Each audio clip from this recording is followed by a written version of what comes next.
Assalamualaikum students, I hope you all are fine. Today's topic of discussion is cell membrane.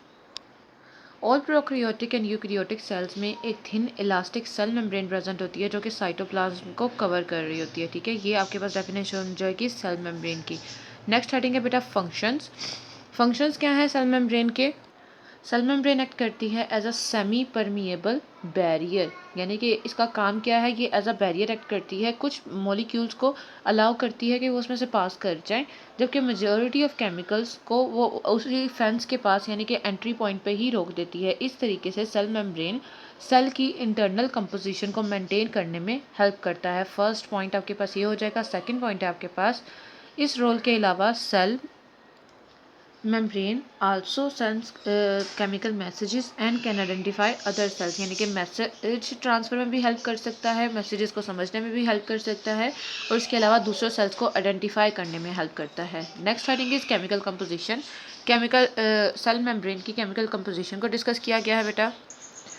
With the help of chemical analysis cell membrane के main components को discuss किया गया है। Main आपके पास components present हैं proteins, lipids with small quantities of carbohydrates. Under the electron microscope जो cell membrane की हम लोगों ने स्टडी की तो हमें पता चला कि उसकी हेल्प से एक मॉडल डेवलप हुआ जिसको कहा जाता है fluid mosaic model of cell membrane.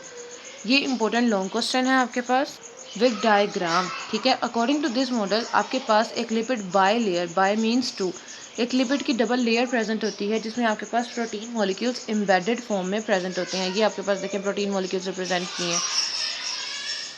इस लिपिड बाय लेयर की वजह से ही सेल मेम्ब्रेन की फ्लूइडिटी और इलास्टिसिटी की कैरेक्टरिस्टिक मेंटेन रहती है। अब जो स्मॉल कार्बोहाइड्रेट्स के अमाउंट प्रेजेंट हैं वो भी ज्वाइन कर जाते हैं प्रोटीन्स और लिपिड्स के साथ, तो और फर्दर आपके पास मॉलिक्यूल बन जाते हैं ग्लाइकोलिपिड एंड ग्लाइकोप्रोटीन।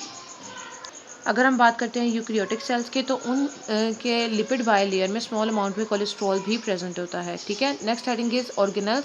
ऐसे ऑर्गेनल्स जिनमें सेल मेम्ब्रेन प्रेजेंट होती है। यहाँ पे आपके पास हम यूकैरियोटिक सेल ऑर्गेनल्स की बात करते हैं जिनमें आपके पास mitochondria, chloroplast, Golgi apparatus and endoplasmic reticulum के स्ट्रक्चर में भी सेल मेम्ब्रेन प्रेजेंट होती है। They are bound by cell membrane.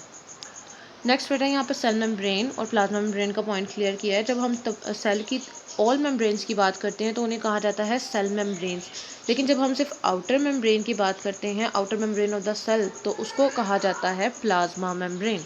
अब ये डायग्राम इसी तरह ही आप लोग अपनी नोटबुक में ड्रॉ करेंगे विद द लेबलिंग। ओके बेटा, यहाँ तक आप लोगों ने अच्छे तरीके से काम याद कर लेना है। थैंक यू, अल्लाह हाफिज़।